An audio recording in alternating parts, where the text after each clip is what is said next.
अस्सलाम वालेकुम दोस्तों, मेरा नाम मोहम्मद नवीद और आप देख रहे हैं मेरा YouTube channel Naveed official vlog के नाम से। जैसा कि आज की वीडियो में मैं इंशाल्लाह आपको बताऊंगा यूके जाने का मुकम्मल तरीका कि आपको कितना टाइम उसके लिए दरकार चाहिए और कितनी अमाउंट आपकी लगेगी यूके जाने के लिए। तो जो आज की वीडियो में आपको मुकम्मल प्रोसेस बताऊँगा, क्योंकि पहले मैं वीडियो बनाता रहा हूँ एंटरटेनमेंट के हवाले से। कुछ दोस्तों के कहने के वजह से उन्होंने मुझे कहा कि आप फ़ॉरेन में जो सेटलमेंट होती हैं, जिस तरह यानी कि मुख्तलिफ़ कंट्री के अंदर यानी कि जो लोग जाते हैं, उनके बारे में वीडियो इन्फॉर्मेटिव बनाया करें ताकि लोग आपकी वीडियो से कुछ ना कुछ सीखें। तो आज की वीडियो में मैं आपको बताऊंगा मुकम्मल कि यूके आप कैसे जा सकते हैं, कैसे आप अप्लाई कर सकते हैं और वहाँ पे कितनी कैटेगरी के वीज़े होते हैं। जिस तरह जून 2023 में जो यूके गवर्नमेंट है उसने 226 प्रोग्राम यानी कि लॉन्च किए थे, जिसमें से कुछ प्रोग्राम थे स्किल वर्कर और कुछ थे अनस्किल वर्कर। मेन ये जो स्किल वर्कर के थे उसमें ये कह लें कि यानी कि उनको वीज़ा देते थे जो इनके पास कुछ ना कुछ स्किल होती रही है, और अनस्किल वो थे जिनको कोई काम नहीं था आता, वो कोई भी उधर जाके काम कर सकते थे। लेकिन जूँ जूँ वक्त गुजरता गया, आगे डेवलपमेंट होती गई यूका कंट्रीज़ में। तो अभी जो मौजूदा सूरत हाल है, क्योंकि बहुत से यानी कि वीज़ा निकलते हैं, लेकिन जो सबसे हाई कैटेगरी है वहाँ पे वो हेल्थ केयर सेंटर की है, जो उसकी वीज़े उसको ज़्यादा प्रेफर दी जाती है। तो मैं आपको ये बताता हूँ कि जो हेल्थ की कैटेगरीज़ हैं आगे, वो भी 3 कैटेगरीज़ में यानी कि डिवाइड किया जाता है। उसमें से यानी कि पहली कैटेगरी ये कि अगर आप बाहर जाते हैं यूका में हेल्थ कैटेगरी में जाते हैं, तो उसमें पहली कैटेगरी जो होती है कि आप उधर हॉस्पिटल, ओल्ड हाउस या डे केयर जहाँ पे बच्चे रहते हैं उनको आप उन्हें सर्विस प्रोवाइड करनी होती है। मसलन कि अगर कोई बच्चा या ओल्ड मैन को बीमार है, आपने उसको मेडिसिन देनी है या उसकी कोई भी किसी किस्म की ज़रूरियात है, वो आपने उसको सर्विस प्रोवाइड करनी है।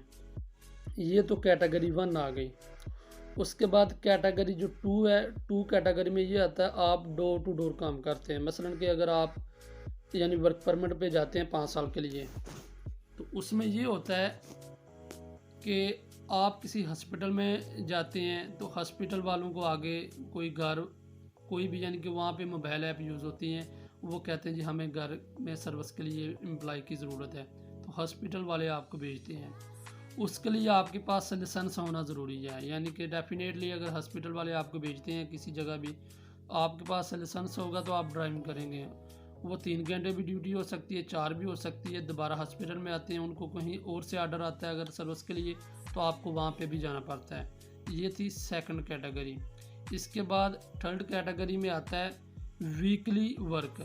उसमें आप 1 वीक के लिए किसी हॉस्पिटल में, किसी घर में, किसी डे केयर जहाँ पे बच्चे रहते हैं वहाँ पे आपको ड्यूटी करनी पड़ती है, तो 1 वीक आपको रेस्ट मिलती है। वो आपके ऊपर डिपेंड करता है कि आप 1 वीक उसके लिए रेस्ट करें या काम करते रहें।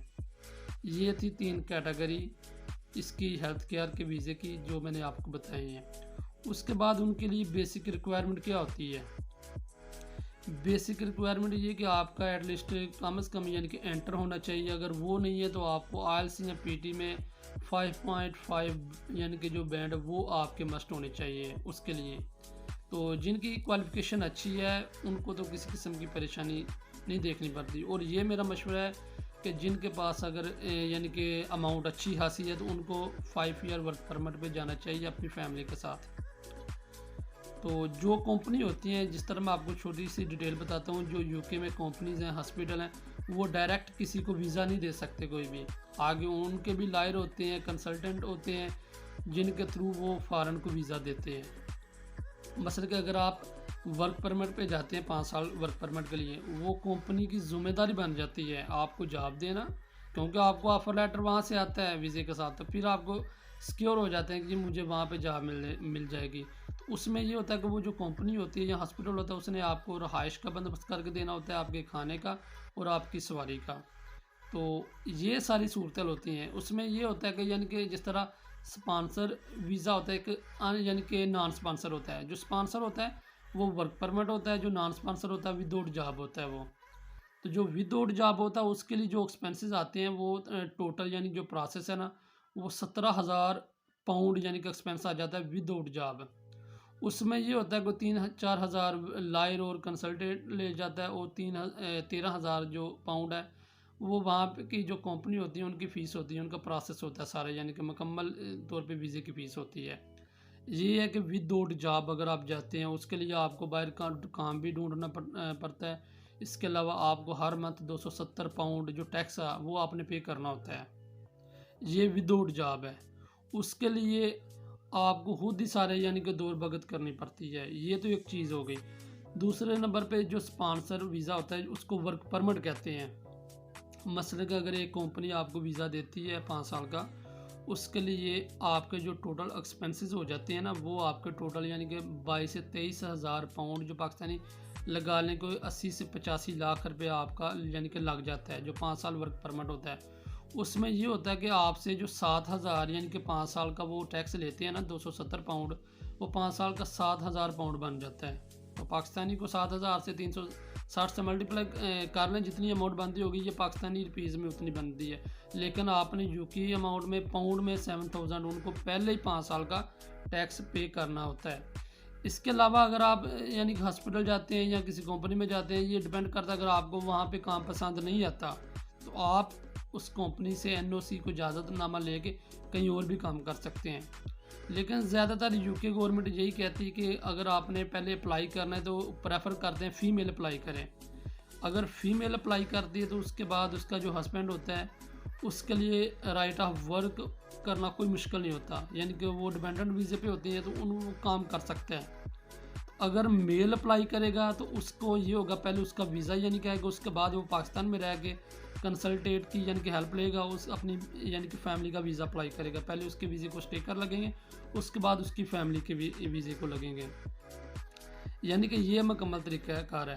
तो कोशिश ये करें कि आप अपनी यानी कि वाइफ अगर है तो उसका आप पहले अप्लाई करें, उसके बाद यानी कि आप कोई और काम करें। यानी कि अगर आपकी और जो दूसरी चीज़ होती है उसमें ये होता है कि ज़्यादातर जो ऑडियंस हैं और लोग यही पूछते हैं कि अगर हम यूके चले जाते हैं तो हमें पर आवर के कितने पैसे मिलेंगे। तो जो यूके अगर बंदा जाके चला जाता है वहाँ पे जो पैसे मिलते हैं पर आवर के मिलते हैं। तो मिनिमम आप 15 यानी कि पाउंड वहाँ पे अर्न कर सकते हैं और मैक्सिमम 20 पाउंड आप अर्न कर सकते हैं वहाँ पे। तो ये थी सारी सूरत हाल, यानी कि मैंने आपको ये सारी चीज़ें बता दी। अगर आप इसके लिए अप्लाई करते हैं वर्क परमिट के लिए तो आपको जो मिनिमम है यानी कि और मैक्सिमम यानी 3 से 4 मंथ लग जाते हैं। और जो इसके लिए जो एलिजिबल रिक्वायरमेंट होती है वो आपकी एज जो है ना वो 21 मिनिमम होनी चाहिए और मैक्सिमम आपकी 48 तक होनी चाहिए, फिर जाके आप अप्लाई कर सकते हैं। और फैमिली वाले अगर अपने बच्चों के साथ लेके जाते हैं, वो अंडर एज यानी कि 18 ईयर से कम एज के होते हैं, उनको वो साथ अपने लेके जा सकते हैं। तो ऑडियंस ये थी सारी सूरत हाल जो यूके जाने का मैंने आपको बताया है कि आप यूके कैसे जा सकते हैं, कितने आपके पैसे लगते हैं, वीज़े किस तरह के होते हैं। यानी कि एक जॉब वाला वीज़ा होता है, एक विदाउट जॉब। जॉब वाले में आपको पैसे ज़्यादा देने होते हैं, उसमें फ़र्क ये होता है कि जो आपने टैक्स पर मंथ 270 पाउंड है यूके का जो आपने पे करना होता है, वो आपने विद जॉब में सबसे पहले वो पे कर देना होता है। और जो विदाउट जॉब वाला वीज़ा होता है उसमें ये होता है कि वो टैक्स अगर आप पहले पे नहीं करते, अगर 17,000 पाउंड आपके एक्सपेंस आते हैं विदाउट जॉब वाले वीज़े में, तो आप 270 पाउंड वो आपने हर मंथ यानी कि टैक्स की सूरत में उनको पे करने होते हैं। और जॉब में ऑलरेडी वो 7,000 पाउंड पहले जमा कर देते हैं। तो ये थी सारी सूरत हाल। अगर आपका कोई ट्रस्टेड लॉयर अगर यूके में मौजूद है, यानी कि ये जो स्टार्टिंग में आपने अप्लाई करना होता है, ये यूके जो कंपनीज होती हैं जो अथोराइज होती हैं फॉरेन को यानी कि स्पॉन्सर देने की, वो अपने कंसल्टेंट या लॉयर के थ्रू आपको वीज़ा अप्लाई करवाती हैं, वो दे दिए, डायरेक्ट वो आपको नहीं दे सकती। अगर आपका कोई जानने वाला कोई रिलेटिव उधर यूके में है तो वो अपनी फ़ीस लेगा और जो कंपनी का वीज़ा फ़ीस है वो लेगा और वहाँ से वो आपका अप्लाई कर सकता है। लेकिन ऐसा शाज़ो नादर होता है, लेकिन बेटर यही होता है कि आप अगर प्रॉपर कंसल्टेंट से कांटेक्ट करें जो आपका प्रॉपर काम करवाए, तो वो बेटर है बजाय कि यूके में अगर आपका कोई रिलेटिव है, कोई अपना ज़ाती है, तो फिर तो आप ट्रस्ट करके सारा काम करवा सकते हैं। तो ये थी सारी सूरत हाल यूके जाने की और सारा प्रोसेस वहाँ पे काम कैसे होता है और कौन सा काम बेटर आता है और पर आवर की कितनी अमाउंट मिलता है और आपके कितने एक्सपेंसेस हो जाते हैं। तो तो इंशाल्लाह ताला नेक्स्ट वीडियो में फिर और कंट्री के बारे में बताऊंगा कि कौन सा मुल्क बेटर है और कौन सा बेटर नहीं है, जहाँ पे आपको जाना चाहिए, जहाँ पे आपको कुछ फ़ायदा होगा। तो अपना बहुत ज़्यादा ख्याल रखिएगा और मेरे चैनल को सब्सक्राइब करें और बेल आइकन को मस्ट प्रेस करें ताकि मेरी हर आने वाली वीडियो आप तक पहुँच सके। आज के लिए इतना काफ़ी। ओके, अल्लाह हाफिज़। अपना बहुत ज़्यादा ख्याल रखिएगा।